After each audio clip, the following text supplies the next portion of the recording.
April 29th. Just figured I'd get a quick shot of the mostly dead garden beds from last year.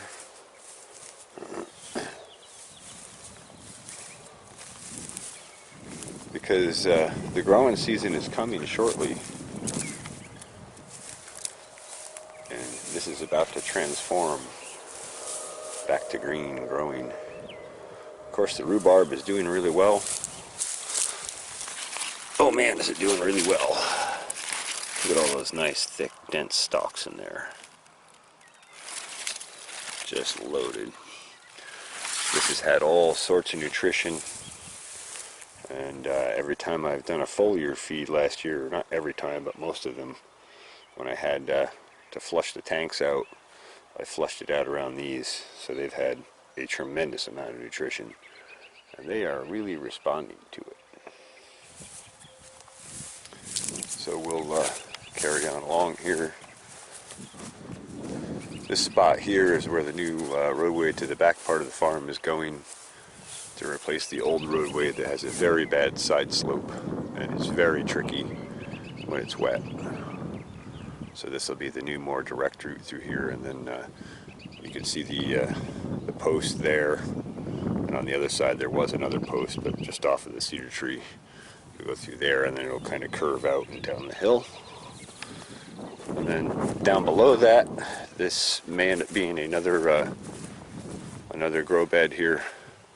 Might do some sweet corn in here this year, kind of conquer this back from grass. And then I'm going to take you in here quick and show you the hops, because I planted some hops here last year, and I think one died, but the other two I checked a few weeks ago and I saw them starting to pop up, and sure enough, here they are popping up. So that's very encouraging. Very excited about that. And then this is the one that died. Obviously no hops coming up. And then this here is the other one that made it. And I have it logged in my log, but I don't remember in my head what varieties these are. But we'll have to put some posts up here and be ready to support these this year, because they should be pretty well established now and they should take off. And so then, of course, coming over from there, there's this garden bed here. This one's about 3,000 square feet, 100 by 30. And this had sweet corn, buckwheat, delicata squash, and a few sunflowers last year. So we did some excellent cover cropping in here. Not as much species diversity as I'd like to, but I'm always working toward improving that every year. And of course, some of the extra yard cleanup mulch that I had around went in here to continue improving the soil. I'll even bet if there's some worms under here if I take a dig.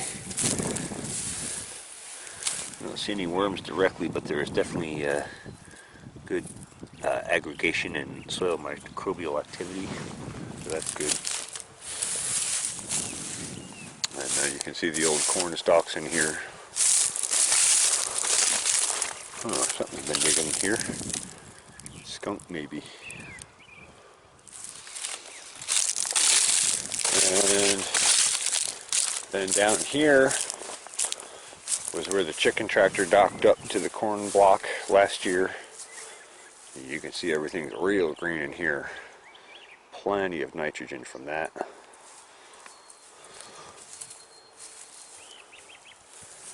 And we're getting ready to clean this operation up and fire it up for the season.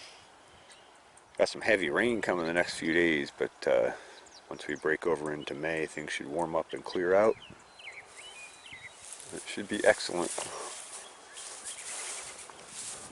And this block here was tomatoes a couple years ago, and I think last year, might have been the year before. I think it was the year before. We had peppers in here.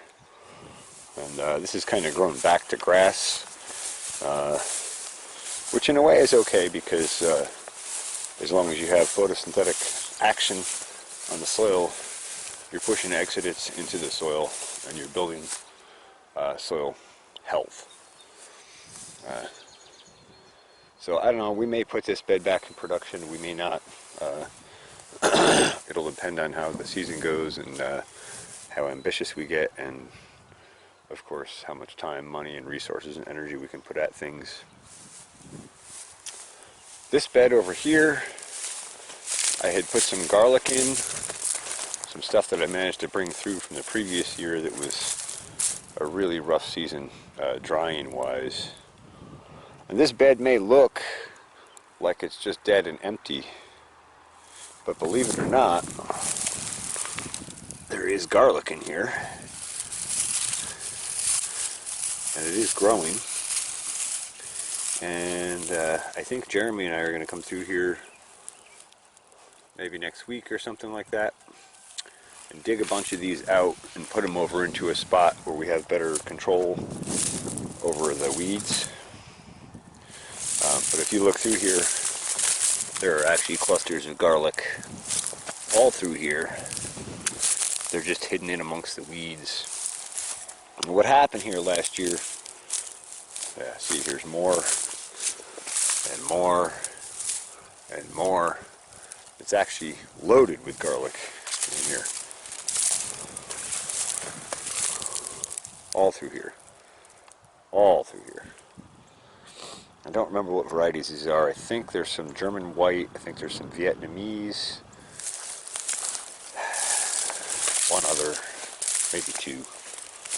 Anyway, what happened was I put down wood chips that I got last year.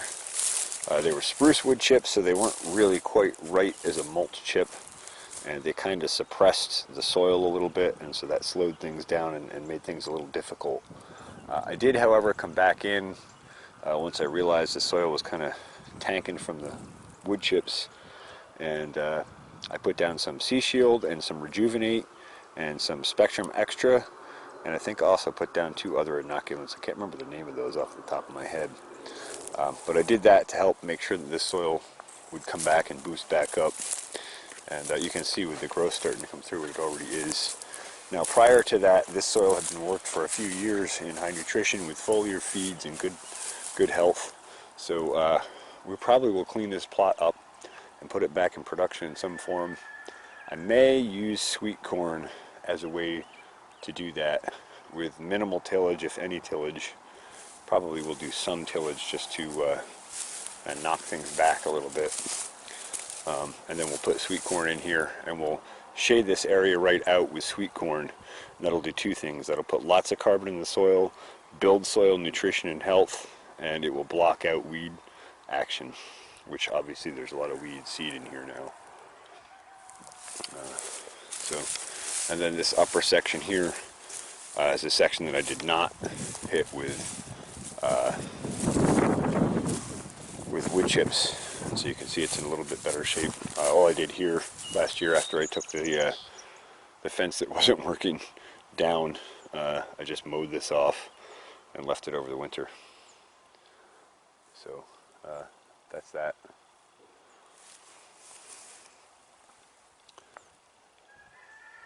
Anyway, I just thought I would get a spring update here of things, because this is all going to change dramatically in the next month or so, and you probably won't even recognize it then. So I wanted a little comparison. I guess we'll go take a look at this apple tree quick. I know these tour videos aren't super exciting, but I know some people have some interest in them, and good documentation for me. Oh yeah. Yeah. We're just about ready to open apple flowers. So I should get out here with some kind of a foliar drench and support this tree nutritionally early season. Make sure it has plenty of calcium and potassium. If you go to Advancing Eco Agriculture's channel, there is a video on orchard management, and he specifically goes into calcium, potassium, and their functions, and how early in the season you need to hit them, and a whole bunch of really excellent details on orchard management and specifically to nutritional management.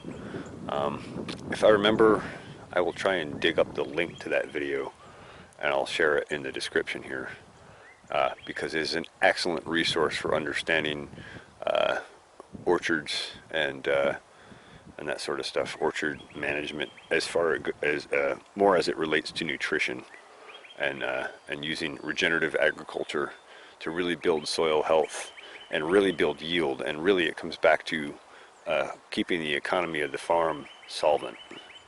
So I know I'm just a little homesteader guy here, but it doesn't mean you can't learn good lessons from bigger operations. Early season. These are some Nova raspberries that my friend Chester gave me 3 or 4 years ago, and I've had them in the foliar feed nutrition program, and man, are they rocking. These are some of the best raspberries.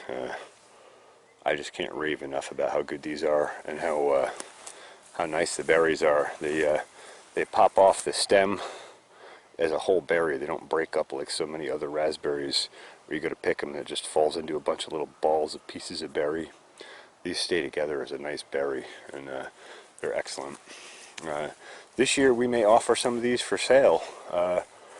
We may offer some of these up on like Facebook or something like that, if there's any interest. And we'll see how that goes. I just thought I'd get an early season shot before they break out into big beautiful green leaves.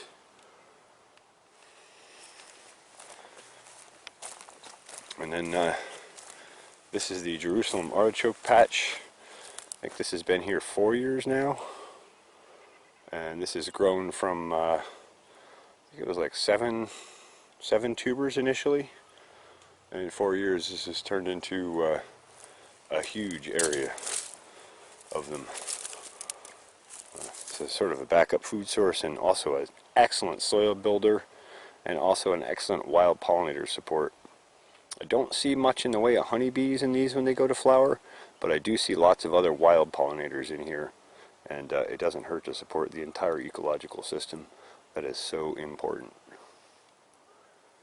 And so back over there is a giant old apple tree. I don't know how old that is, but I would guess it's 50 plus years. It might be 80. And you can't tell from here in the terrain, but that top of that tree is actually probably 60 or 70 feet off the ground. So I imagine my bees are in and working that, or will be in the next couple days, as flowers probably aren't quite all the way open yet. And there's another nice flowering cherry right here, also in bloom. So lots going on here as far as growth emerging into springtime again. Alright, I think that's it for the tour. Hope you found this interesting or informative. Thanks for watching the Pharmacy Seeds Network.